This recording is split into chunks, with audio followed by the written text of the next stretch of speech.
कल हमने पढ़ा था कुलॉम्स लॉ, कुलॉम्स का फॉर्मूला पढ़ा था और उसकी वैल्यू आई थी F is equal to 1/4πε0 Q1 Q2 upon R square. ये फॉर्मूला कुलॉम्स लॉ का फॉर्मूला है। कुलॉम बल भी बोलते हैं इसको, कुलॉम फोर्स, इसको कुलॉम फोर्स भी बोलते हैं। अगर कहीं पे ये वर्ड आता है ना कुलॉम फोर्स, तो आप समझ जाना कि वो दो इलेक्ट्रिक चार्ज के बीच में बात कर रहा है। दो इलेक्ट्रिक चार्ज के बीच में लगने वाले फोर्स को ही हम क्या कहते हैं, कुलॉम फोर्स कहते हैं। ये जो फॉर्मूला आपके सामने लिखा हुआ है ये केवल आपको मैग्नीट्यूड देता है। However force is a vector quantity, force have direction, इसलिए हमको कुलॉम फोर्स को ज़रूरत है एक ऐसी इक्वेशन में कन्वर्ट करने की जिसमें डायरेक्शन भी हो। तो इसलिए हमारा न्यू आर्टिकल बनता है Coulomb's law in vector form. तो वेक्टर फॉर्म में कुलॉम्स लॉ को कैसे रिप्रेजेंट करेंगे, उसकी क्या इक्वेशन रहेगी, देखो कैसे बनाएंगे हम उसको। हम अज्यूम कर करके चलेंगे कि हमारे पास दो चार्जेस है, एक चार्जेस तो ये रहा और इस चार्जेस को मैंने Q1 कह देता हूँ और इससे सम डिस्टेंस पर एक चार्जेस है Q2, दोनों के बीच का डिस्टेंस R। मैग्नीट्यूड इन दोनों के बीच का डिस्टेंस का मैग्नीट्यूड कितना है, R। ये वाला फोर्स, ये वाला चार्ज इस चार्जेस पे फोर्स लगाएगा। If both are the same nature, let's say positive and positive, then Q1 exert force on Q2 और इसको इधर की तरफ धकेल देगा, रिपेल फोर्स लगाएगा। तो हमें इधर बनाता हूँ एक वेक्टर और ये बनाया मैंने फोर्स। ये फोर्स किसने जनरेट किया है, Q1 ने किस पे एग्जर्ट किया, Q2 पर। तो यहाँ लिखेंगे हम फोर्स ऑन 2/1। यहाँ 2 का मतलब क्या है, ये 21 नहीं पढ़ना इसको, force on charge 2/1। F2 means force on charge 2 by charge 1। ठीक है, तो ये इस पर फोर्स अप्लाई करता है। हाँ, तो इसको हम ऑन पढ़ेंगे और ये बाय मैंने लिख दिया है यहाँ पर। जो फर्स्ट लिखा रहेगा वो 2, उसके लिए ऑन, और जो सेकंड रहेगा वो बाय। तो ये इस पर इतना फोर्स एक्सर्ट करता है। और कितना फोर्स एक्सर्ट करता है ये हम जानते हैं, कितना फोर्स एक्सर्ट करता है। तो यहाँ लिखेंगे force on Q2 by Q1 is given as F21 is equal to, कोई फॉर्मूला है same, 1/4πε0 Q1 Q2 upon magnitude का स्क्वायर। मैग्नीट्यूड कितना है इन दोनों के बीच का, R। अभी इसमें क्या नहीं है, डायरेक्शन नहीं है, इसमें हमें डायरेक्शन को इन्वॉल्व करना है। तो डायरेक्शन को इन्वॉल्व करने के लिए 11वीं क्लास का वेक्टर चैप्टर को याद करो। इसमें अगर मैं मल्टीप्लाई कर देता हूँ यूनिट वेक्टर से तो ये तुरंत कन्वर्ट हो जाएगा वेक्टर फॉर्म में, डायरेक्शन इसमें आ जाएगी। जैसे नंबर लिखा हुआ है यहाँ पर 2 और 2 में मैंने 1 की मल्टीप्लाई कर दी तो कोई फर्क ही नहीं पड़ता इस पर। ठीक है, सेम इसी तरीके से इसमें ना मैं यूनिट वेक्टर की मल्टीप्लाई कर देता हूँ, ये लग यूनिट वेक्टर, ये यूनिट वेक्टर हो गया। किसका यूनिट वेक्टर है ये डिस्टेंस का यूनिट वेक्टर है। ये डिस्टेंस किस डायरेक्शन में है, जिस डायरेक्शन में फोर्स है। किस डायरेक्शन में फोर्स है, फोर्स है आपका इस डायरेक्शन में 2 की तरफ। तो यहाँ पर इसका यूनिट वेक्टर जो बनेगा, इसका जो वेक्टर बनेगा Q1 का Q2 के रेस्पेक्ट में ये वेक्टर बनेगा इस डायरेक्शन में। ठीक है, और इसको लिखेंगे हम R21 R21। 1 पर खड़े हैं और 2 की तरफ देख रहे हैं, तो 1 से 2 की ओर, तो ये वेक्टर बन चुका है किसका, डिस्टेंस का वेक्टर। अब इसमें से 1 मीटर काट लीजिए, और 1 मीटर का मतलब मैं उसका मैग्नीट्यूड 1, तो हमने 1 मीटर काट लिया। तो ये जो 1 मीटर होता है, 1 मीटर को हम कैसे लिखते हैं, कैप लगा करके। और किसका यूनिट वेक्टर है ये, इस वाले वेक्टर का यूनिट वेक्टर। तो यहाँ लिख देंगे R21 और यहाँ पर हम लिख देंगे R2।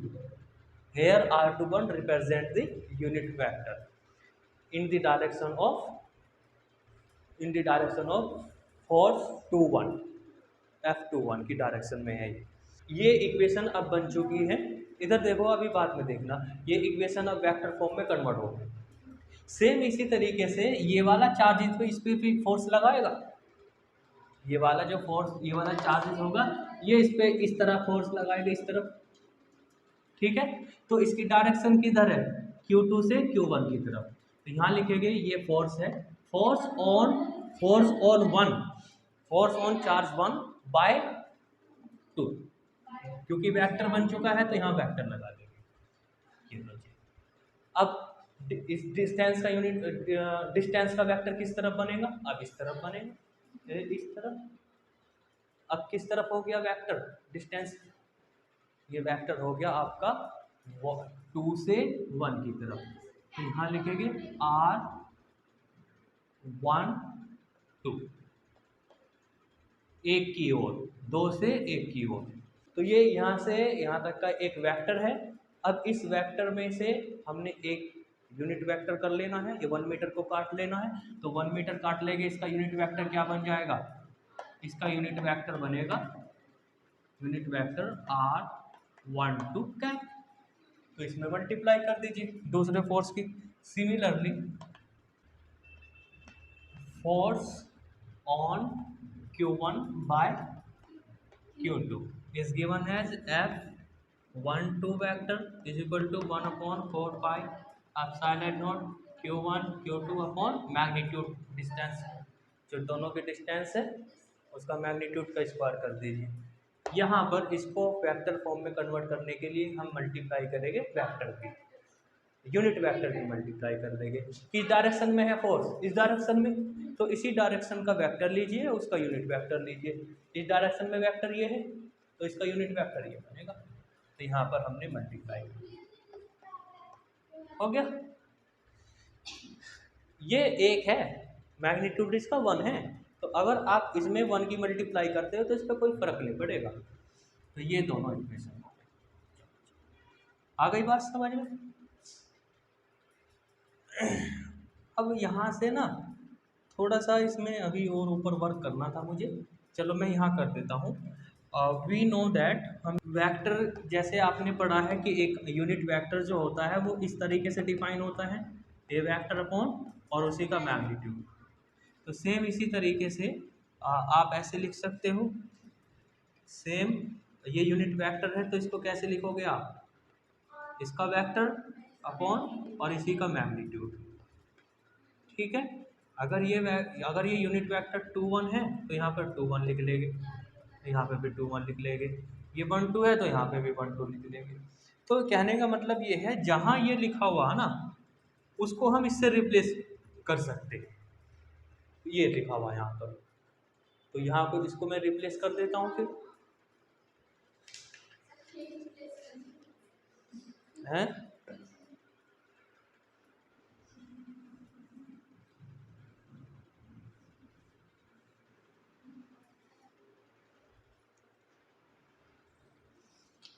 लो जी, देखो इधर, सो यहाँ से आप लिख सकते हैं F21 vector is equal to 1/4 pi epsilon naught Q1 Q2 upon R square.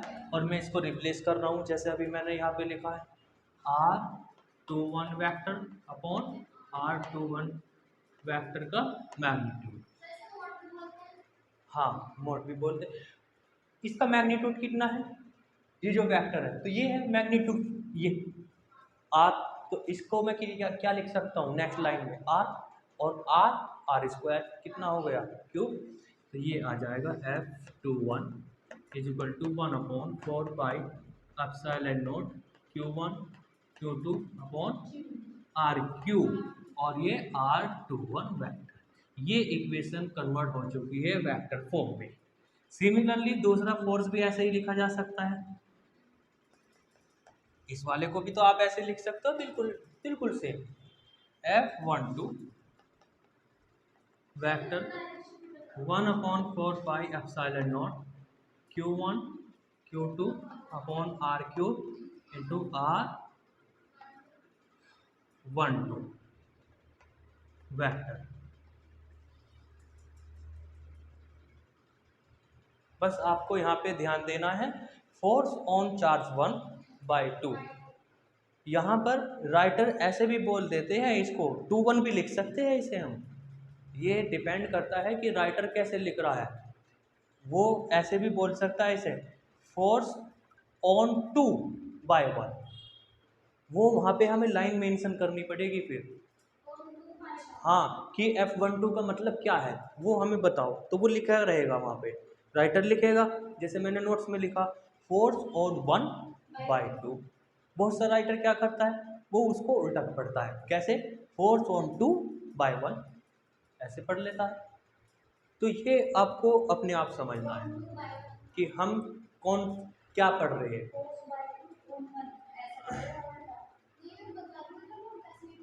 हाँ, ऐसे भी पढ़ सकता है वो, फोर्स, हाँ ऐसे भी पढ़ सकता है, फोर्स बाय 1/2 ऐसे भी पढ़ सकता है वो। बिल्कुल सही बोल रही है। तो वो तो लिख देंगे, वो लिखा रहेगा। ये बात समझ में आ गई।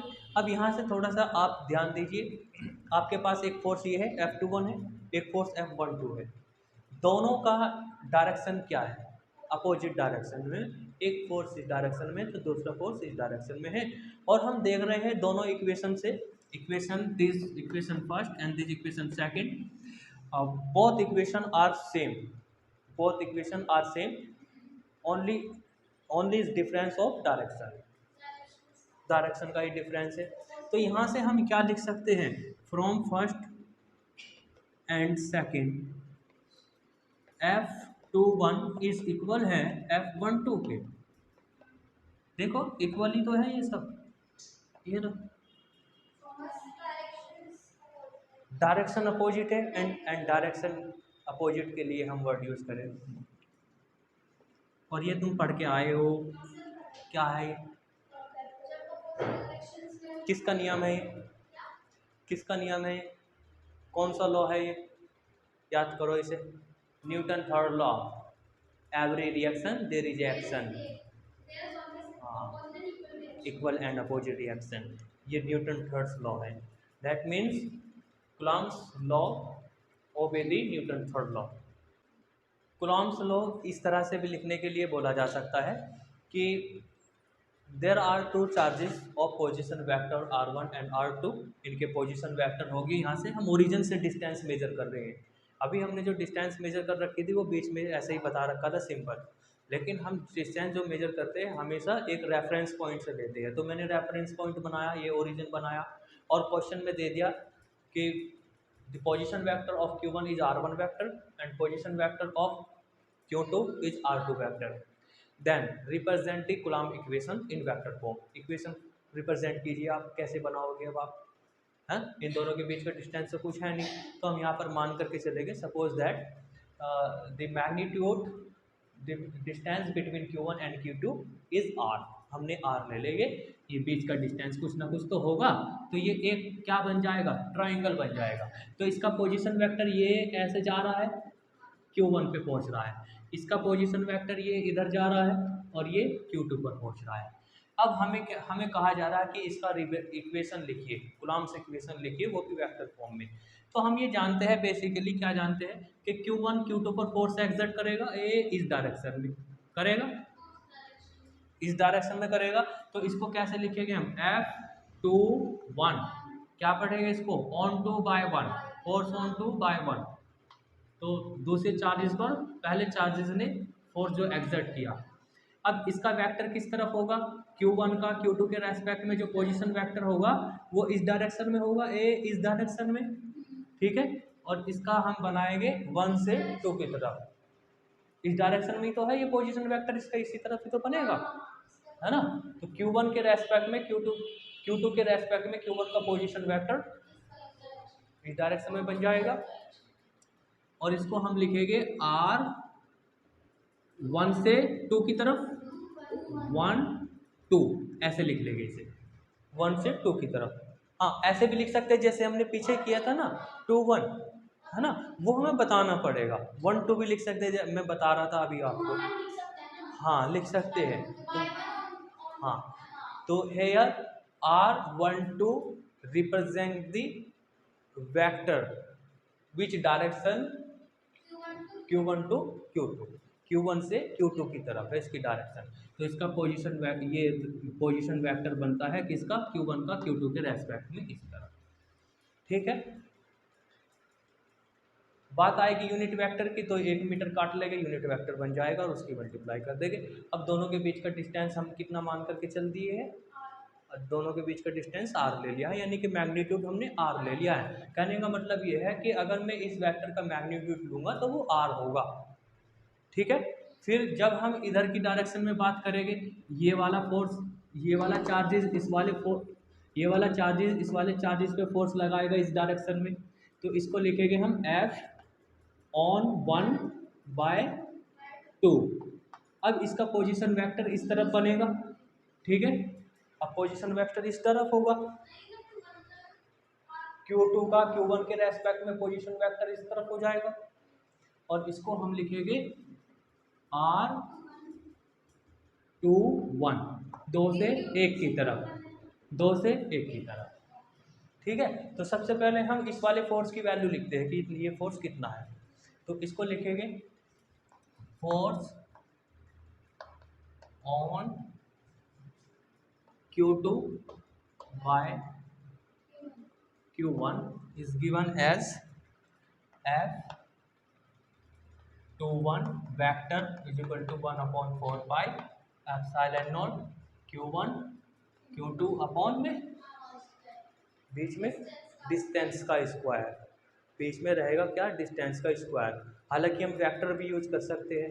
वेक्टर कितना है, यहाँ से यहाँ तक का वेक्टर कितना है, ये है R12 वेक्टर, तो यहाँ पे मैं लिख सकता हूँ R12 वेक्टर इसका स्क्वायर लगा देंगे, और यहाँ पे क्या रहेगा, यूनिट वेक्टर की मल्टीप्लाई, किसका यूनिट वेक्टर, इसी का यूनिट वेक्टर। तो यहाँ पे लिखेंगे R12। अब यहाँ से ना थोड़ा सा मैंने तुम्हें बताया था, ट्राइंगल लॉ पढ़ा रखा है क्लास 11th पे, याद करो, ट्राइंगल लॉ बताया था कि वेक्टर को कैसे ऐड किया जाता है। जैसे ये एक ट्राइंगल है, ये एक ट्राइंगल है, ठीक है, और यहाँ से ये 2 वेक्टर निकलते हैं, ए से ये बी पे पहुँचता है, ये सी पे पहुँचता है, और ये बी पे पहुँचता है। तो ए वेक्टर, बी वेक्टर और ये सी वेक्टर, ये 3 वेक्टर होगी। अब मुझे इन दोनों को जोड़ना है, तो जोड़ने का रूल क्या था, ट्राइंगल लॉ है। ट्राइंगल लॉ ये है कि ये जा रहा है वेक्टर और फिर यहाँ से ये स्टार्ट हो रहा है, तो इन दोनों का सम किसके इक्वल होगा, B vector plus C vector बराबर ए वेक्टर, इसके बराबर होगा। ये हमने पढ़ रखा। सेम इसी तरह से आप यहाँ से चलो, क्योंकि हम इधर वाले फोर्स को कैलकुलेट कर रहे हैं, तो इसका पोजीशन वेक्टर इस तरफ है, तो हम यहाँ से चले R1 वेक्टर, फिर यहाँ से कौन स्टार्ट हो रहा है, R12 वेक्टर, ये R12 वेक्टर ये स्टार्ट हो रहा है। ठीक है, तो इसका और इसका सम किसके इक्वल बैठेगा, R2 के वेक्टर के बराबर में बैठेगा। तो यहाँ से मैं लिख सकता हूँ फ्रॉम ट्राइंगल लॉ मैं लिख सकता हूँ R1 vector plus R12 vector is equal to R2 vector. तो यहाँ से R12 वेक्टर की वैल्यू कितनी बनेगी, R2 vector minus R1 vector. ठीक है, सिमिलरली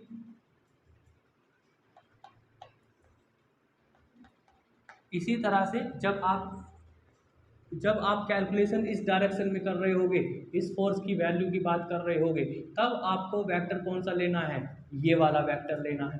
तो आप यहाँ से चले R2 वेक्टर, फिर यहाँ से कौन सा वेक्टर स्टार्ट हो गया, R21 वेक्टर, तो इन दोनों का सम किसके इक्वल आ जाएगा, R1 के वेक्टर के। तो यहाँ से लिख सकता हूँ मैं R21 vector plus R21 vector is equal to R1 vector. यहाँ से R21 वेक्टर की वैल्यू कितनी मिलेगी, R1 vector minus R2 vector, 2 1 1 minus 2, इसमें से इसको हटा देना है, ऐसे याद रखना। तो अब यहाँ पे आ जाओ, वी नो, आप जानते हो, अभी जैसे मैंने लिखा था यूनिट वेक्टर को कैसे डिफाइन किया जाता है, अपॉन इसी का मैग्नीट्यूड। और अगर बात चल रही है 1 2 वाले की तो यहाँ पे 1 2 लिखेंगे 1 2, ठीक है। और यहाँ पर लिख देंगे हम R12 अपॉन R12, बीच का मैग्नीट्यूड कितना है इनका R, दोनों का मैग्नीट्यूड हम कितना लेकर के चले, बीच का मैग्नीट्यूड R, तो यहाँ पर क्या लिख सकते हैं हम R भी लिख सकते हैं। तो इस इक्वेशन पे आप इसको रिप्लेस कर दीजिए, इससे कर दीजिए। सो F यहाँ पर हाँ लिख सकते हैं 1/4πε0 Q1 Q2 अपॉन यहाँ पे लो R² लिख सकते हैं, क्योंकि ये मैग्नीट्यूड है ना, इस पर हमने R² लिख लिया। और इसके प्लेस पर कौन आ रहा है ये, तो ये आ जाएगा R12 वेक्टर अपॉन R। तो ये क्या बन चुका है F vector is equal to 1/4πε0 Q1 Q2 R cube और ये R12 वेक्टर। और R12 वेक्टर की वैल्यू कितनी है, ये रही यहाँ पे, ये रही, तो हम इसे लिख सकते हैं। और F21 is equal to 1/4πε0 Q1 Q2 upon R cube और इंटू R2 माइनस R1। अगर ये भी याद ना रहे तो आपको दो में से एक घटा करके लिखना। ये जो इक्वेशन लिखी हुई है ये वेक्टर इक्वेशन लिखी हुई है कूलॉम्स लॉ की। क्या ये वाली जो इक्वेशन है ये भी कूलॉम्स इक्वेशन की वेक्टर फॉर्म है, ये जो इक्वेशन लिखा है ये भी वेक्टर फॉर्म है। तो वो आपको एग्जाम में मल्टीपल चॉइस क्वेश्चन में कोई सा भी ऑप्शन दे सकता है, बताइए कौन सा इक्वेशन रिप्रेजेंट करता है वेक्टर फॉर्म को। सेम इसी तरीके से आप डायरेक्ट लिख सकते हो F12 की वैल्यू। तो सिमिलरली मैं लिख सकता हूँ, बस जहाँ पर 2 1 है वहाँ 1 2 हो जाएगा, बाकी सेम हो जाएगा।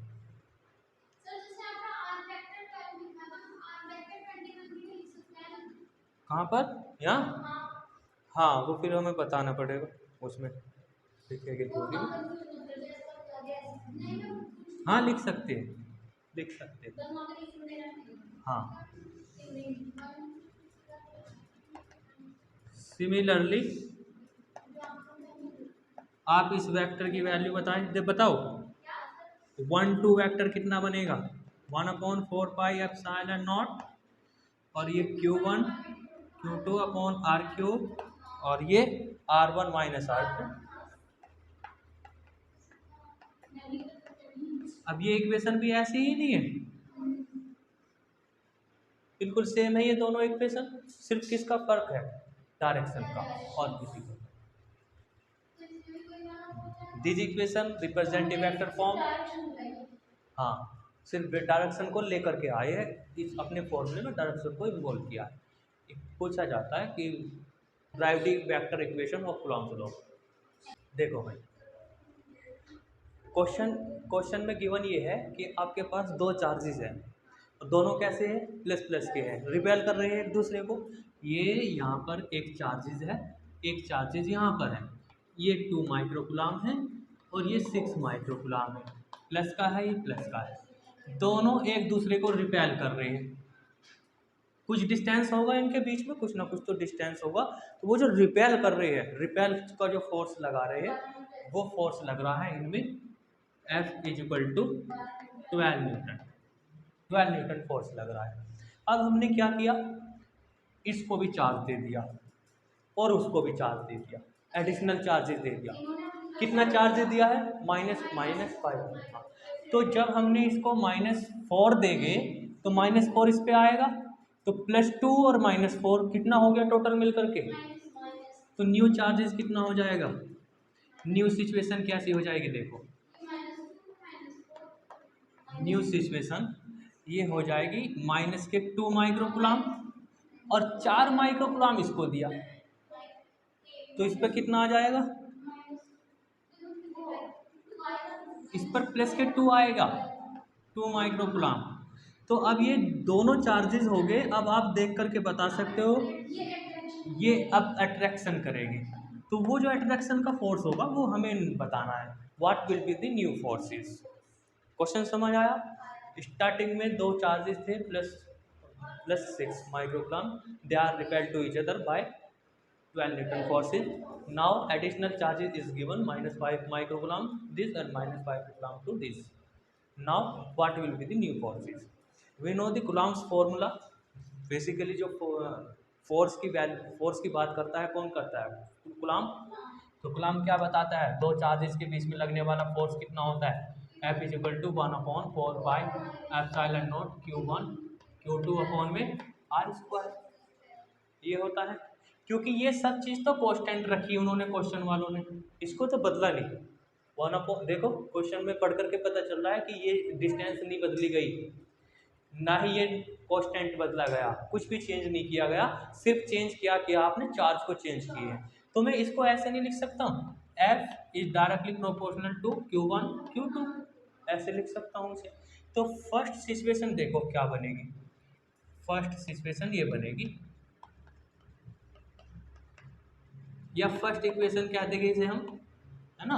फर्स्ट इक्वेशन जो ओल्ड फोर्स है, एफ ओल्ड, ओल्ड लिख लीजिए आप इसे, F1 से लिख लीजिए पुराना फोर्स, अभी जो लग रहा है नया फोर्स न्यू सिचुएशन में आएगा, तो is equal to proportional to Q1 कितना है 2, Q2 कितना है 6, ठीक। इक्वेशन ये हमारी हो गई first. Second condition, second situation और कंडीशन, सेकंड कंडीशन हमारी ये रही, तो मैं लिख सकता हूँ यहाँ F न्यू, अब न्यू फोर्स लगेगा न्यू कंडीशन में, directly proportional to Q1 and Q2। New condition में चार्जेस की वैल्यू कितनी कितनी हो चुकी है, हाँ मैग्नीट्यूड लिख लेता हूँ सिर्फ में, -2 एंड +2, ठीक है। ये इक्वेशन सेकंड हो गई। अब मुझे मैग्नीट्यूड ले लेते हैं बस, माइनस ले लो कोई दिक्कत नहीं है, माइनस भी ले सकते हैं हम, तो लो माइनस ले लिया हमने, ठीक।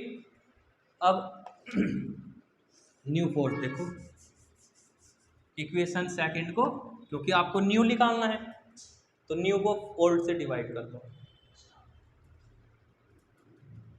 यहाँ लिखेंगे equation second divide by equation first, तो ये लिखेंगे F new upon F old. Proportional तो कैंसिल हो जाएगा और इक्वल आ जाएगा, न्यू कितना है -4 और ओल्ड कितना है 6 2 12, 12 ये कितना है -1/3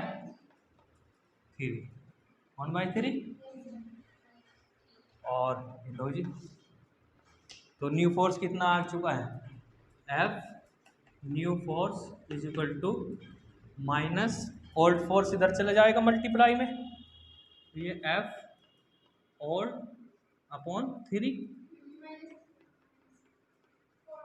और F ओल्ड फोर्स कितना है, ये रहा 12, तो माइनस से 12/3 इज इक्वल टू -4।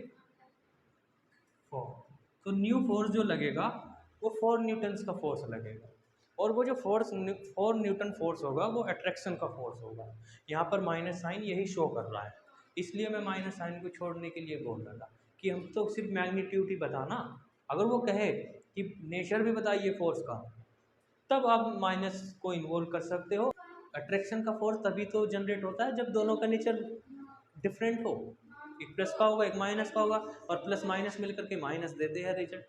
तो समझिए, हाँ ध्यान रखना इसको, जब भी फोर्स नेगेटिव आएगा तो nature of the force is attraction, और प्लस का रहेगा फोर्स या रिपेल, ध्यान।